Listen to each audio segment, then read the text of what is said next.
Okay, இளமையா இருக்கீங்க, மனசு இளமையா இருக்கா? கிட்ட வந்துட்டா ஃப்ரேம் நல்லா இருக்கும். 2026 யார் ஆட்சியை பிடிப்பாங்கன்னு நினைக்கிறீங்க? ஆஸ் ஏ யூத்தா உங்க ஃப்ரெண்ட்ஸ் எல்லாம் நீங்க எல்லாம் பேசியிருப்பீங்க. ஓவராலா யார் வருவாங்க? ஏன்னா இப்போ உலகமே யோசிச்சுட்டு இருக்கு அந்த மே 4 நோக்கி. நம்ம சும்மா ஒரு ரீகேப் பண்ற மாதிரி இப்போ யோசிக்கிறோம். யார் வருவாங்க முதல்வர்? இப்போதைக்கு சான்ஸ் வந்து டிஎம்கேக்கு இருக்க மாதிரி இருக்கு. ஆனா ஒரு சேஞ்ச் வரும்னு எல்லாரும் எக்ஸ்பெக்ட் பண்றாங்க. அது வேற எக்ஸ்பெக்டேஷனா தான் இருக்குமா இல்ல நடக்க வாய்ப்பு இருக்கா? சான்சஸ் இருக்கு. எப்படி சொல்றீங்க? இப்ப நீங்களே சொல்றீங்க திமுக தான் வரும்னு. ஸ்டாலின் அவர்கள் ஆளுங்கட்சி, அப்புறம் அவர் கொடுத்த 5000 ரூபாய், மாசம் பெண்களுக்கு கொடுக்க போற 2000 ரூபாய், அப்புறம் ஃப்ரிட்ஜ், வாஷிங் மிஷின் இதெல்லாம் தாண்டியும் விஜய்க்கு ஓட்டு போட்டிருப்பாங்களா?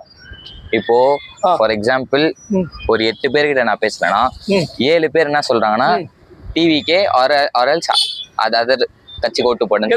அந்த ஒருத்தர் தான் வந்து டிஎம்கே போட்டதா சொல்றாங்க. அதாவது நீங்க 8 பேர்கிட்ட பேசினா 7 பேர் நான் டிவிகேக்கு தான் போட்டேன்றாங்க. ஆனா இது வந்து நம்மளும் அப்படிதான் பேசிக்கிறோம். ஓட்டு டிவிகேக்கு போடுறவங்க எல்லாம் அப்படி எல்லாம் பேசுறாங்க. ஆனா ஓவரால் சமூக வலைத்தளங்களை பார்த்தா விஜயால ஒரு 3 இடங்களோட வர முடியாது, அவர் ஓட்டு சதவீதத்தை பிரிப்பார் அவ்வளவுதான் அப்படின்னு சொல்றவங்களுக்கு நீங்க என்ன பதில்? அதான் அது அவங்களோட ஃபீல், அது ஒரு பாயிண்ட் ஆஃப் வியூ. என்னோட பாயிண்ட் ஆஃப் வியூ வந்து இருக்கலாம், அவங்களதும் கரெக்டா இருக்கலாம்.